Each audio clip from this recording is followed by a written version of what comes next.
കവിത കാലത്തിൻ്റെ രൂപകങ്ങൾ. രചന ആലാപനം പൈങ്കുളം വേണുഗോപാൽ. കാലം ഒരു കാളവണ്ടിക്കാരൻ, കാലമാകിയ പടക്കുതിര. കാലത്തിൻ്റെ ശരം മുന്നോട്ട് പോകുന്നു, കാലവാഹിനി നദി ഒഴുകുന്നു. കാലങ്ങളിൽ അവൾ വസന്തം, കാലത്തിൻ്റെ കോലങ്ങൾ.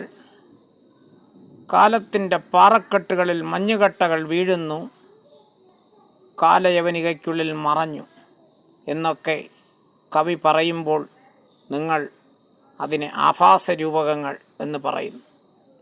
ഗായകർ പാടുമ്പോൾ പദവിളക്കുകൾ കൊളുത്തി എന്ന് പുകഴ്ത്തുന്നു. അനന്തവും അപ്രതിഹതവുമായ കാലത്തിൻ്റെ രൂപകങ്ങൾക്ക് സംഗീതം ആവശ്യമുണ്ടോ? നന്ദി, നമസ്കാരം.